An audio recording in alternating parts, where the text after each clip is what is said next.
எல்லாம் பண்ணப்ப சத்தி சாமி கும்பிட்டுங்க. சத்தி சாமி கும்பிட்டேன். மரியாதையா கும்பிட்டோம். ஒருத்தரம் கும்பிட்டா சரி. ஆமா. என்ன பண்ணிருக்கேன்? பாதத்தை பண்ணிருக்கிறேன். பாதத்தை பண்ணிருக்கேன். சோத்துக்கு இருந்தா சுகமா பொழைச்சிங்க. சோத்துக்கு இல்லடா அது ஊஞ்சவரி எவ்வளவு ஓடிப்போ. அக்கா எப்படி மனைவிமார்கள் என்ன பஸ்டிங்க. இன்னும் அது மட்டும் இல்லாம நம் நாடகங்களை வளர்க்க வேண்டும் என்று சொல்லி இன்னும் கருப்பூர் வெள்ளாளப்பட்டியை சேர்ந்த செல்வம் யூடியூப் சேனல் எல்லா யூடியூப் சேனலும் ஸ்டாண்ட் வச்சிருப்பாங்க. விடிய முற்பதுமே கைகளில செல்லை ஏந்தி கொண்டு வீடியோ எடுத்து இந்த உலகமெங்கும் பரப்பக்கூடிய அண்ணாவாகப்பட்ட செல்வம் அண்ணா அவர்கள் யூடியூப் சேனலை நமக்காக இங்கு வருகை தந்திருக்கிறார். அவர் குடும்பமாகப்பட்டது எந்த ஒரு நோய் நொடியும் இல்லாமல் எல்லா வல்ல ஆண்டவனுடைய கிருபகராட்சத்தினால சீரும் சிறப்புடன் வாழ வேண்டும். ராமும்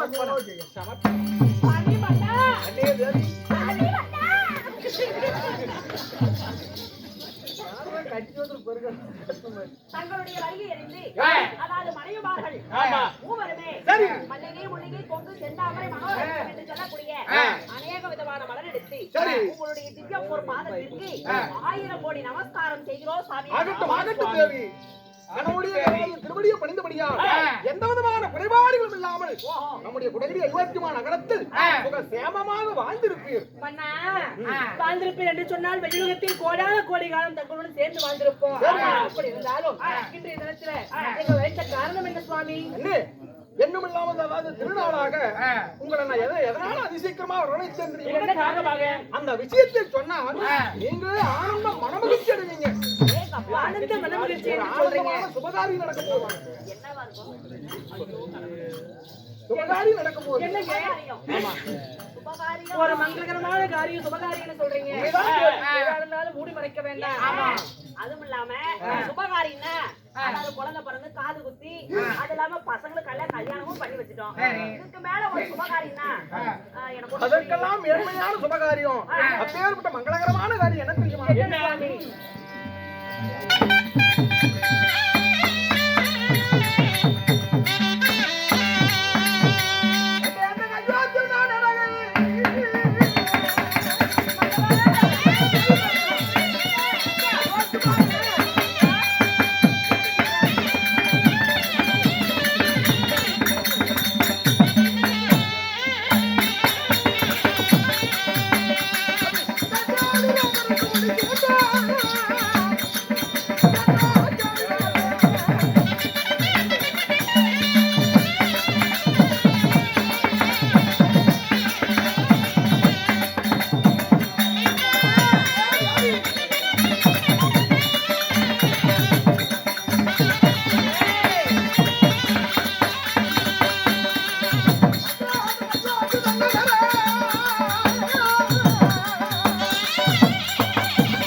நகரத்தையே ஒரு நன்னாள்ல இந்த நகரத்தை முடிசூட்டி வைக்கலாம் என்று மனதிலே ஒரு ஆசை. மகுடாபிஷேகம் செய்து வைக்கணும். மகனாகப்பட்ட ஸ்ரீ ராமச்சந்திரமூர்த்திக்கு மகுடாபிஷேகம் என்றால் அயோத்தியமா நன்னகரை இளவரசனாக முடிசூட்டணும்னு சொல்றீங்க. மன்னா பெற்றதுதான் கோசலை, பெற்றதுதான் கோசலை வளர்த்தி வாலிபம் செய்தது முதல் என் மகனாகப்பட்ட பரதனை விட ராமன் மேல் நான் அதிகம் பாசம் கொண்டிருக்கிறேன். பெற்றதுதான் அவளாக இருந்தாலும் வளர்த்தி வாலிபம் செய்ததெல்லாம் இந்த கைகை தான். அதனால எனக்கு மிகவும் சந்தோஷமாக இருக்கிறது சுவாமி. என் மகனாகப்பட்ட ராமன் இந்த நாட்டை ஆள்கிறான் என்றால் தாயாகப்பட்ட கைகைக்கு எவ்வளவு ஒரு சந்தோஷமாக இருக்கும். ஆகட்டு சுவாமி. பாலிலே விழுந்து அதுவரை நாவிலே விழுந்ததை போல சக்கரை பந்தலில் தேர்மாறி பொழிந்ததை போல் நான் நாட்டின் குடிமக்கள் எல்லாம் எப்பொழுதும் ராமருக்கு முடிசூட்டி வைப்பாங்க அப்படி என்று பேரானந்தத்தோடு எதிர்பார்த்து கொண்டிருக்கிறார். அவருடைய ஆசையெல்லாம் நிறைவேற்றி வைக்கிறோமானால் நம்முடைய மகனுக்கு அதாவது முடிசூட்டு விழா ஏற்பாடு செய்யணும். அப்படி முடிசூட்டு விழா ஏற்பாடு செய்து அவன் நாட்டை ஆளுவதை நம்முடைய அன்பற்ற பேர் பார்த்து மகிழ்ச்சி அடையணும். அதுதான் நம்மளுக்கு ஆசை எல்லாம். அயோத்திமா நன்னகரின் ராஜ மாதாவாக ஸ்ரீ ராமச்சந்திர மூர்த்தியின் தாயாராக இருக்கக்கூடிய அந்த கைகைக்கு ரொம்ப சந்தோஷமா இருக்குது. ஆகட்டும் சுவாமி. அதுக்கு வேண்டுமான ஏற்பாடுகளை செய்ய